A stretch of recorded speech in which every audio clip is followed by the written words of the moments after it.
Bismillahirrahmanirrahim. Assalamualaikum warahmatullahi wabarakatuh. Dengan Darso Arif Bakwama di sini di Toiba TV. Hari Ahad tanggal 11 Agustus 2024. Salah satu pemerhati Toiba TV berkomentar di video terdahulu. Dia berkata seperti ini, kurang lebihnya.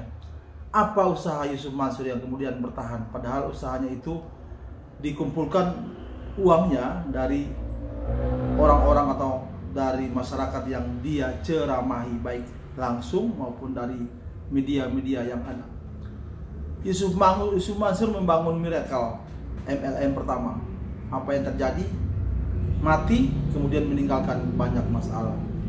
Yusuf Mansur kemudian mengumpulkan uang investasi batubara tahun 2009, macet, kemudian meninggalkan masalah dan berlabuh di meja penegak hukum. Yusuf Mansur kemudian membuat PayTrend. Hari ini kita tahu seperti apa.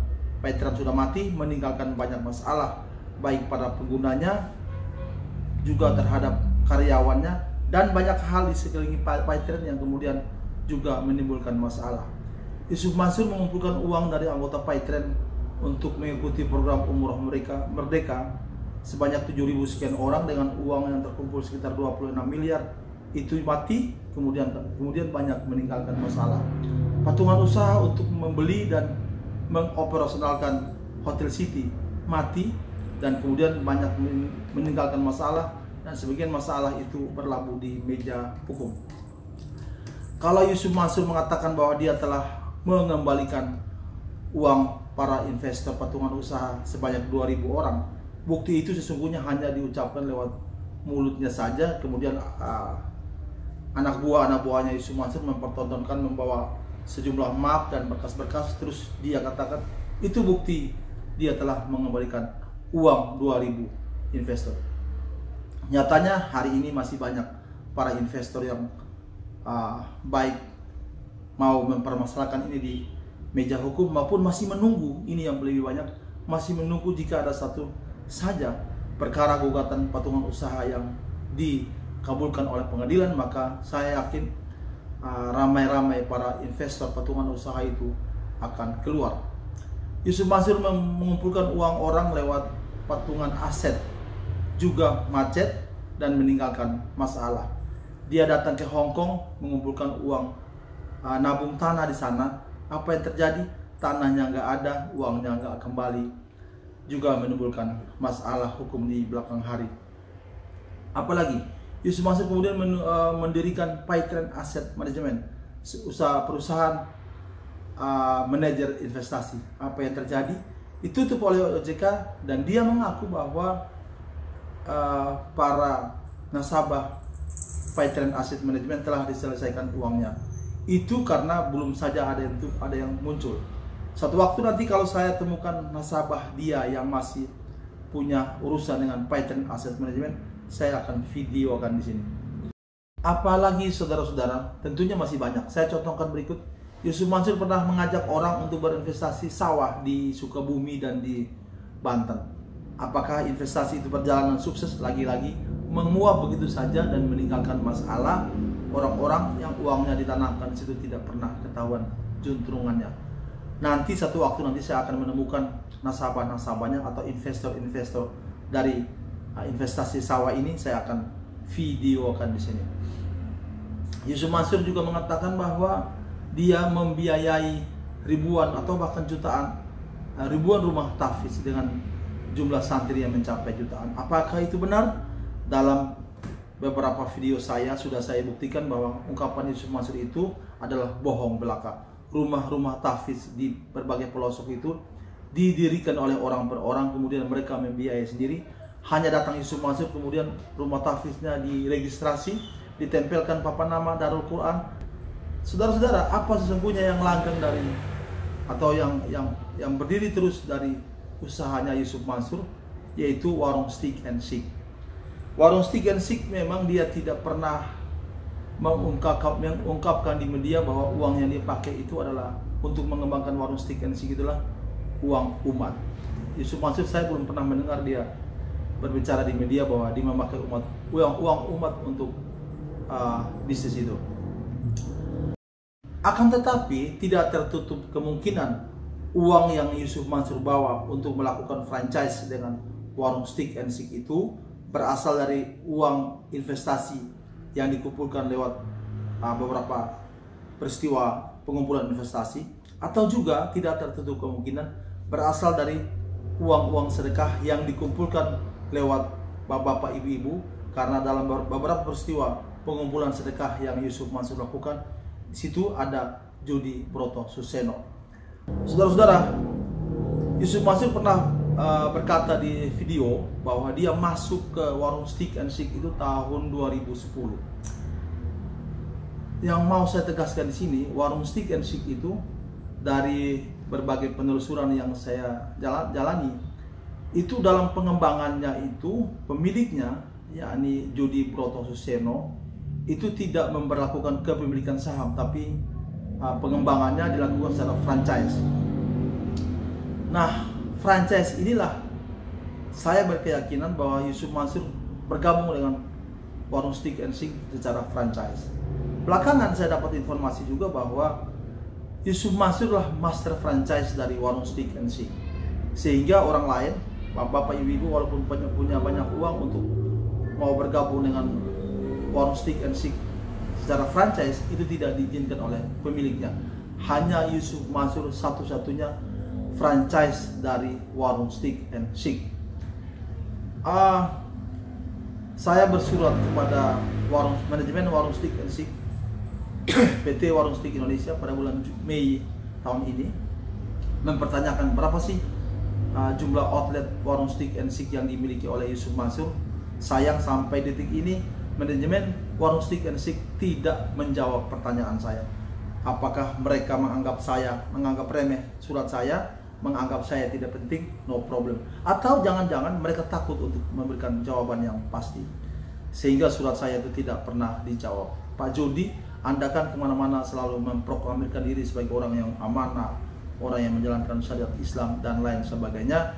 Tentunya Anda juga harusnya mengindahkan pertanyaan saya. Berapa banyak outlet warung Stick and Shake yang dimiliki oleh Yusuf Mansur? Jawab sajalah. Saudara-saudara, dalam video terdahulu sudah saya sampaikan di sini bahwa dua rekan bisnis Yusuf Mansur, yakni Adiansyah dan Haji Amanah. Adiansyah sudah terpantau bahwa dia adalah orang yang sering tersandung masalah-masalah penipuan dan penggelapan. Ada yang sampai ke pengadilan, ada yang belum ke pengadilan. Orang-orang yang bermasalah hukum dengan Yusuf Mansur karena mereka telah bekerja sama bisnis bukan hanya dua orang itu saja. Yang berikut adalah pengurus dari Baitul Mal wa Tamwil Darussalam Madani atau BMT Darussalam Madani di kota wisata Cibubur. Awalnya sebelum kedatangan Yusuf Mansur tahun 2009, mereka adalah orang-orang yang bekerja jujur, bersih untuk Masjid Darussalam. Belakangan setelah Yusuf Mansur bergabung, mereka juga tersandung banyak masalah, sehingga ketika bermasalah dengan hukum, orang-orang ini terpaksa harus melakukan hal-hal yang sesungguhnya melanggar hukum. Itulah yang kemudian oleh Zeni Mustafa, pengurusnya, itu dipolisikan. Saudara-saudara, dalam video saya berikut ini, saya akan melampirkan statement Zeni Mustafa terkait perjalanan persidangan gugatan Ibu Ili Siti Rahmah di Pengadilan Kota Bogor yang telah menggugat Yusuf Mansur dan pihak-pihak terkait lainnya yang terkait dengan investasi batubara di kota wisata tahun 2009 lalu. Sampai di mana jalan perkaranya, nanti kita simak saja videonya. Pada video berikutnya juga Zeni Mustafa akan melaporkan buat kita semua bagaimana perkembangan laporan kepolisian dia terkait dengan beberapa pengurus BMT yang diduga telah melanggar hukum akibat dari urusan mereka menyangkut investasi batu bara juga yang di tahun 2009 lalu. Saudara-saudara, saya akan melampirkan video ketiga dalam video ini tentang pemandangan warung Stick and Shake yang berada di Jalan Kalimalang, Jakarta Timur, kita tahu bahwa beberapa narasumber saya sudah memberikan informasi kepada saya bahwa warung Steak and Seek itu, sebagian warung Steak and Seek itu lokasi berdirinya itu adalah lahan milik Jam' An-Nur Khatib Mansur atau Yusuf Mansur. Lahan-lahan itu dibeli secara pribadi oleh Yusuf Mansur. Jadi Yusuf Mansur itu sesungguhnya bukan hanya menjalankan bisnis warung Steak and Seek saja, tapi juga dia memiliki lahan tempat berdirinya warung Steak and Seek. Apakah salah satu warung steak yang berdiri di Kalimalang ini juga merupakan kepunyaan Yusuf Mansur, baik lahannya maupun bisnisnya? Ya, saya tidak tahu dengan persis. Yang pasti beberapa hal belakangan, termasuk surat saya dan lain sebagainya, itu menghubungkan antara kepemilikan Yusuf Mansur terhadap warung steak yang ada. Semoga video saya ini bermanfaat bagi kita semua, dan saya silakan untuk di-share sebanyak mungkin. Saya akan kembali lagi terus dengan masalah-masalah hukum yang melingkupi Yusuf Mansur atau hal-hal lain yang terkait dengan dia, utamanya yang bersangkutan dengan masalah keumatan dan keislaman. Semoga video saya ini bermanfaat dan saya ucapkan terima kasih. Billahi taufiq wal hidayah. Wassalamualaikum warahmatullahi wabarakatuh. Assalamualaikum warahmatullahi wabarakatuh. Hari Kamis ya Pak? Iya, hari Kamis, tanggal 8 Agustus 2024 di Pengadilan Negeri Kota Bogor, depan ruang sidang Chandra. Pak Jenny baru saja selesai mengikuti sidang ya Pak? Iya. Hari ini harusnya pihak Yusuf Mansur menghadirkan saksi untuk mereka ya Pak? Betul. Nah, nanti Pak Jenny laporkan bagaimana, ada saksi atau enggak atau bagaimana Pak? Ya, jadi saksi saya itu kan sudah habis ya, ada 6 saksi. 6 saksi. 6 saksi sudah saya ajukan 3 minggu yang lalu. Terus kemudian giliran 3 minggu ini sebenarnya adalah saksi dari para tergugat, terutamanya Yusuf Mansur, terus sebagai tergugat 2, terus kemudian tergugat 4 yaitu Dwi Andi Yuda. Namun mereka diberi kesempatan oleh majelis hakim selama 3 minggu berturut-turut, ternyata tidak juga mengajukan saksi. Dan tadi ditanya oleh majelis apakah memang sudah tidak akan mengajukan saksi atau ada bukti tambahan yang akan ditambahkan. Mereka mengatakan cuman hari ini tuh yang hadir hanya kuasanya tergugat 4 Dwi Andi Yuda, sedang Yusuf Mansur, kuasa Yusuf Mansur tidak datang, tetapi minggu kemarin datang. Pada minggu sebelum persidangan sebelum persidangan datang, hari ini sidang hari ini tidak datang, dan tidak ada berita dalam bentuk apapun kepada majelis hakim maupun kepada kami selaku penggugat. Ya, persidangan sebelumnya tuh yang saya dengar kuasa hukumnya Yusuf Mansur mensanggupi bahwa dia akan hadirkan saksi. Akan diusahakan.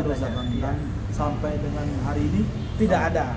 Jadi dianggap oleh majelis hakim karena saya juga dikasih waktunya 3 minggu untuk menghadirkan saksi, kemudian tergugat juga 3 minggu, tapi tergugat juga tidak menghadirkan saksi. Ya. Sehingga majelis hakim berkesimpulan bahwa alat bukti baik tertulis maupun saksi dari para pihak, yaitu penggugat maupun tergugat, itu sudah dianggap cukup. Jadi selama ini Pak Jenny mengajukan barang bukti sebanyak berapa? Barang bukti saya cukup banyak. Barang buktinya itu sekitar, kalau bukti tertulis itu sekitar 35-an. 35. Iya, 35 alat bukti. Sedangkan kemudian saksi, saksinya 6 orang. Kalau Yusuf Mansur sendiri tidak ajukan bukti berapa banyak? Yusuf Mansur hanya mengajukan bukti 1 ya sebagai tergugat 2, kemudian tergugat 4 tuh hanya mengajukan bukti 2. Waktu 2. Iya.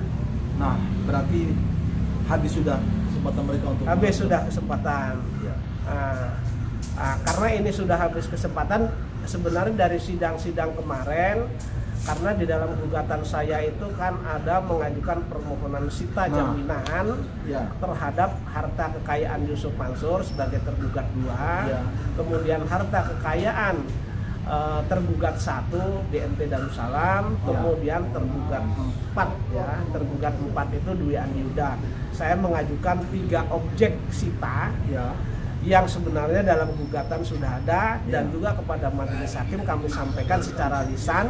Namun hari ini karena kan belum ada penetapan sita dan lain sebagainya. Hari ini karena hari ini sidang terakhir, saya mengajukan permohonan sita secara tertulis. Jadi menindaklanjuti permohonan sita yang ada di dalam gugatan. Tadi sudah saya ajukan kepada majelis hakim. Setelah diajukan ini, selanjutnya apa Pak? Setelah diajukan, tadi saya tanya kepada majelis hakim kapan ini akan ditanggapi, dikabulkan atau tidak. Majelis hakim mengatakan mereka akan menyampaikan tanggapan apakah dikabulkan atau tidak itu nanti akan disampaikan melalui ekot. Dan prosedurnya bagaimana Pak? Kalau disetujui? Kalau itu nanti disetujui sita jaminannya, karena ini kan sidangnya di Kota Bogor, sementara objek sitanya itu satu berada di Tangerang yang punyanya Yusuf Mazur, kemudian yang punya tergugat 1 dan tergugat 4 yang punya BMT, kemudian punyanya tergugat 4 Dwi Andi Yuda itu kan berada di Kabupaten Bogor. Maka nanti hakim sini mengeluarkan penetapan dan minta bantuan kepada hakim Tangerang dan hakim Cibinong untuk melakukan sita tersebut. Artinya kalau disetujui, hakim Tangerang rumahnya harus datang ke lokasi. Datang ke lokasi yang mana yang kami ajukan itu, karena yang kami ajukan kan rumahnya Yusuf Mazur, akan datang ke sana nanti ngecek di mana batas-batasnya dan lain sebagainya. Kalau misalnya si tergugat mau menemui, ya boleh, tapi kalau tidak mau menemui, biasanya majelis hakim tetap melakukan sita ini. Dan itu terbuka untuk umum Pak? Terbuka untuk umum. Kita akan berkabar terus soal proses penetapan sita jaminan, sita aset yang dimiliki oleh Yusuf Mazur. Pak Jeni akan informasi kepada kita. Baik. Yang jelas sudah saya sampaikan kepada majelis hakim, mohon juga kepada Ketua Pengadilan Bogor kiranya berkenan untuk menetapkan sita jaminan ini agar gugatan ketika nanti dikabulkan itu tidak ilusoir atau hanya ilusi saja. Karena tidak ada barangnya. Ketika dikabulkan nanti si tergugat harus bayar berapa, kalau nggak ada barangnya kan hanya ilusi saja. Ya, tidak nyata. Tapi kalau ada sita jaminan, dan ini kan memang diperkenankan oleh undang-undang dan diatur, sehingga kami mengajukan permohonan sita jaminan. Kalau nanti gugatan ini sampai dengan putusan akhir kami dimenangkan, sehingga ada barang yang harus disita kemudian untuk dijual. Nanti kita berkabar lagi 2 minggu dari sekarang soal perkara ini. Di samping kanan Pak Jeni adalah Pak Arif. Pak Arif adalah istri suami dari suami Ilis Siti Rahma yang menjadi penggugat dalam perkara ini. Pak Jeni Mustafa adalah kuasa hukumnya. Terima kasih, sampai bertemu pada video yang akan datang. Assalamualaikum warahmatullahi wabarakatuh. Hari Jumat tanggal 9 Agustus 2024, selepas sholat Jumat, Pak Zeni Mustafa di halaman Masjid Polres Jakarta Selatan. Ada yang Pak Zeni mau sampaikan kepada kita semua. Silakan Pak Zeni. Ya, jadi begini, buntut dari perkara saya, yaitu saya selaku penggugat secara pribadi kemudian melawan Yusuf Mazur dan kawan-kawan itu.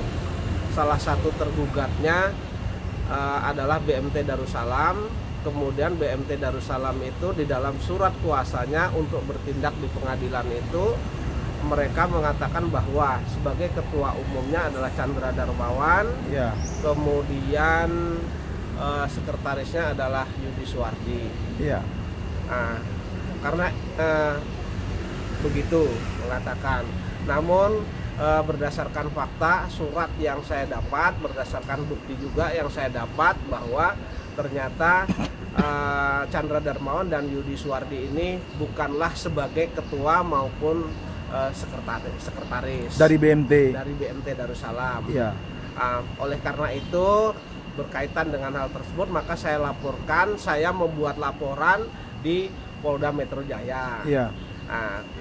Karena mungkin pemikiran Polda Metro Jaya perkaranya tidak begitu sulit dan nilainya juga tidak begitu besar, maka dilimpahkanlah ke perkara tersebut ke Pengadilan Negeri Jakarta Selatan, Polres Jakarta Selatan.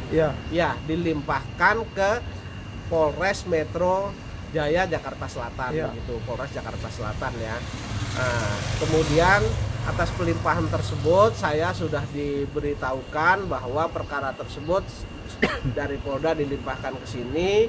Kemudian saya sekira kurang lebih Mei kemarin itu sudah diperiksa, Iya.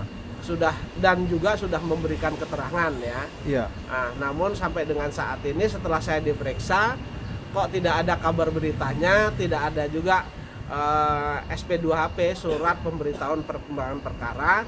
Maka saya, karena ini cukup lama waktunya, 3 kalau bulan Mei, lebih, Mei, iya. Juni, Juli ya, Agustus, Iya. kurang lebih 3 bulanan, maka saya bersurat ke Kapolres Metro Jakarta Selatan, Iya. menanyakan perihal perkembangan perkara saya tersebut, Pak. Iya. Gitu. Hari ini baru dimasukin suratnya. Ya, hari ini baru saya masukkan suratnya.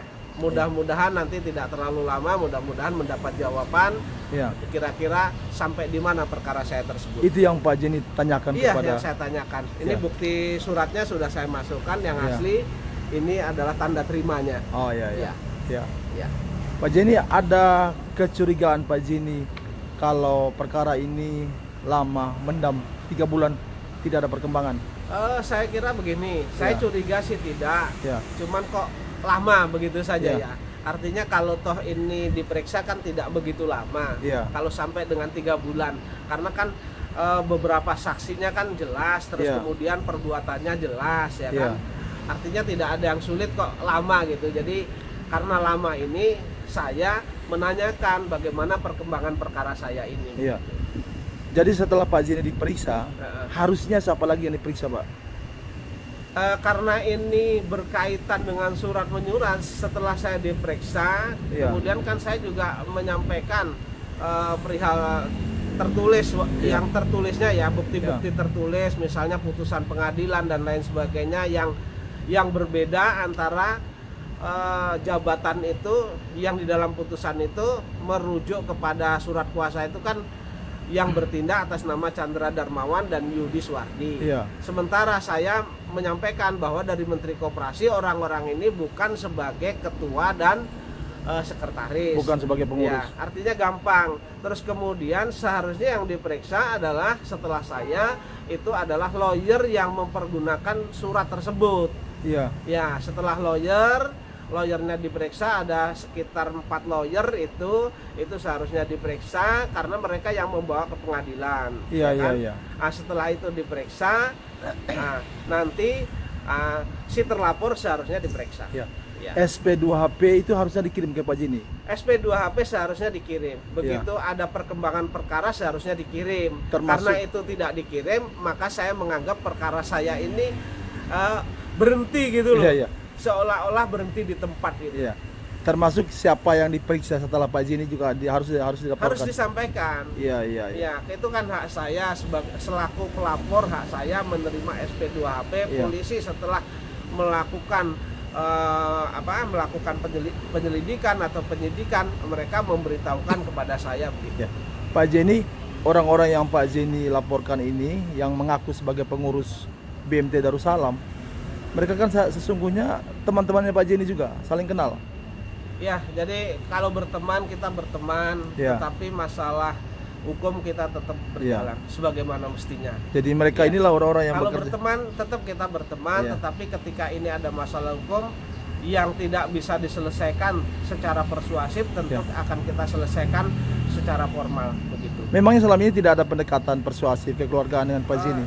Saya juga sebelum perkara ini berjalan, sebelum mengajukan gugatan kan sudah melakukan somasi juga, tidak ada tanggapan sampai dengan putusan. Kemudian saya buat laporan juga tidak ada persuasifnya. Iya. Jadi saya anggap ya sudah, intinya sekalian perang gitu. Oh gitu.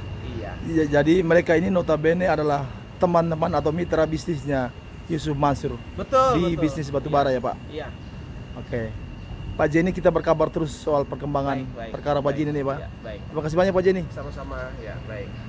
Assalamualaikum warahmatullahi wabarakatuh. Hari Sabtu tanggal 10 Agustus 2024 dalam perjalanan dari Cawang ke Bekasi lewat Jalan Raya Kalimalang di daerah Pondok Kelapa. Nanti kita akan bertemu sebelah kiri, ada arah Cawang ke Bekasi sebelah kiri, itu ada warung Steak and Chic. Saya dibantu sama Pak Amri. Nah, ini warung steaknya ada di sebelah kiri. Nanti kita lihat luasnya seperti apa.